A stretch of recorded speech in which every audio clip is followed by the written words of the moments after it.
బుడమేరు 90% ఆక్రమణలకు గురైందన్నారు deputy CM Pawan Kalyan. ఆక్రమణలే విజయవాడకు శాపంగా మారాయని విమర్శించారు. వరద సహాయక చర్యల్లో చురుగ్గా పాల్గొంటున్న సీఎం చంద్రబాబును విమర్శించడం కరెక్ట్ కాదన్నారు. హైడ్రా పెట్టి సీఎం రేవంత్ మంచి పని చేశారన్నారు పవన్ కళ్యాణ్. సినిమా వాళ్ల దగ్గర కంటే జగన్ దగ్గరే ఎక్కువ డబ్బులుంటాయన్నారు డిప్యూటీ సీఎం. ఈ రోజున మనకి ఈ హైడ్రా లాంటిది వచ్చి కొట్టేయచ్చమని అసలు కొట్టక ముందు నేను హైదరాబాద్లో చూసామన్నది. హైదరాబాద్లో చూస్తున్నా నాకు అనిపించింది, నదీ పరివాహక ప్రాంతాలు కదా, చెరువు ప్రాంతాలు కదా, ఇల్లు కట్టేస్తున్నారు, ఏంటి ఇది ఇబ్బంది అవుదా అనుకున్నాం. మేము కట్టేసాం, ఇల్లు కట్టేసాం, బిల్డింగ్లు కట్టేశారు.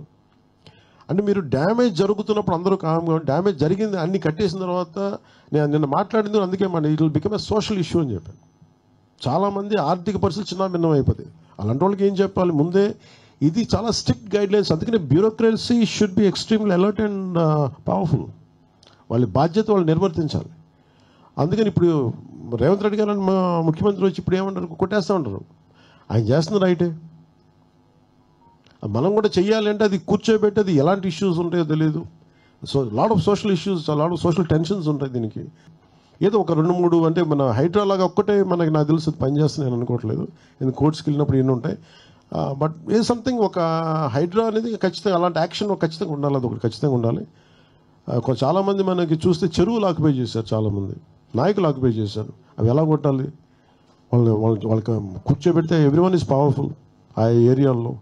సో వాళ్ళని కూర్చోబెట్టి కొంత కన్విన్స్ చేయాల్సి వస్తే వాళ్ళని విల్ఫుల్గా మన భూదాన్ మూమెంట్ లాగా వాళ్ళ సొంత భూములు ఇచ్చారు, మన భూములు మనకి భూదాన్ మూమెంట్. అలాగా వీళ్ళు చేసిన వయలేషన్స్ని వీళ్ళే స్వచ్ఛందంగా ఒప్పుకొని బయటికి వెళ్ళిపోయి ఇల్లు వాళ్ళే కూల కొట్టేసుకోవటం, అలాంటిది ఒక మెథడాలజీ. లేదంటే మిడిల్ క్లాస్ ఉంటారు, వాళ్ళు తెలియదు, వాళ్ళ అపార్ట్మెంట్ లేదు, డబ్బులు దొరుకుతుంటే ఇల్లు కట్టేసి ఉంటారు, వాళ్ళు నలిగిపోతారు. సో వాళ్ళకి ఏం చేయాలి, ఇట్లాగే చాలా మందిని ఒక హ్యూమనిటేరియన్ ఆస్పెక్ట్ కూడా దీంట్లో చూడాలి. ఫిల్మ్ ఇండస్ట్రీది ఏంటంటే ఇప్పుడు మీరు చూస్తే మీరు డబ్బులే మాట్లాడాలంటే జగన్ గారి దగ్గర ఎక్కువ డబ్బులు ఉంటాయి. ఒక హీరో దగ్గర ఉన్న డబ్బుల కంటే కూడా వాళ్ళ ఒక ఫ్యాక్టరీ తీసుకున్నాం ఫస్ట్ ఉదాహరణకి, సిమెంట్ ఫ్యాక్టరీ, దాని దగ్గర ఎక్కువ డబ్బులు ఉంటాయి. ఇది ఫిల్మ్ యాక్టర్స్ ఇవన్నీ ఏంటంటే వాళ్ళ హడావిడి ఎక్కువ, గోల ఎక్కువ. సంపాదించే డబ్బులు కంపారిటివ్లీ, నేను చెప్పే డబ్బులు సంపాదించడం నేను చెప్పట్లేదు, సంపాదించే డబ్బుల కంటే కూడా ఆ హడావిడి అంటే 10 లక్షల మంది జనం వచ్చారు కదా అని చెప్పి 10 లక్షల కోట్లు ఉన్నాం అక్కడ. సైలెంట్గా జగన్ గారి దగ్గర ఉండే వాళ్ళ దగ్గర 1 లక్ష కోట్లు ఉండదు, అది తేడా. సో సైలెంట్గా డబ్బులు ఉండేవాళ్ళు చాలామంది ఉన్నారు. బుడమేరు పరివాహక ప్రాంతంలో దాదాపు 90% ఆక్రమణలు ఉన్నాయి.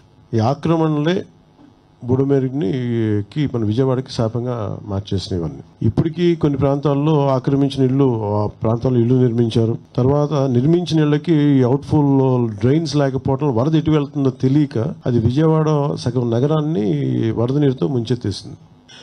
ఇది ఈ నదీ పరివాహక ప్రాంతాలు ఇక్కడ నుంచి సహజ స్థితిలో అది ఆ వాగులు వంకల నుంచి వెళ్ళి సముద్రంకి వెళ్ళే దిశలో ఆ దారి మధ్యలో ఇల్లు కట్టేయడం, లేదంటే లేఅవుట్లు వేసేయడం, ఇవన్నీ వైలేషన్ ఒకళ్ళు చేయలేదు.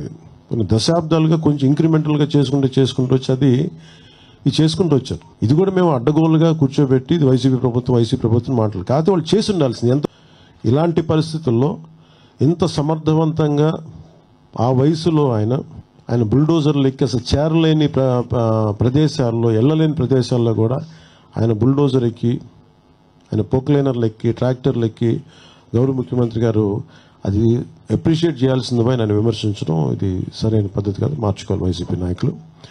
అలాగే వైసీపీ నాయకులకు కూడా నా విన్నపం, నా విజ్ఞాపన, మీరు విమర్శించడానికంటే కూడా ఇది మనందరి ఉమ్మడి సమస్య, ఇది మన రాష్ట్ర సమస్య ఇది. సో మీరు కూడా నడుము వంచి, మీరు కూడా బయటకు వచ్చి, మీరు కూడా సహాయక చర్యల్లో పాల్గొనాలని మనస్ఫూర్తిగా కోరుకుంటా ఉన్నాను.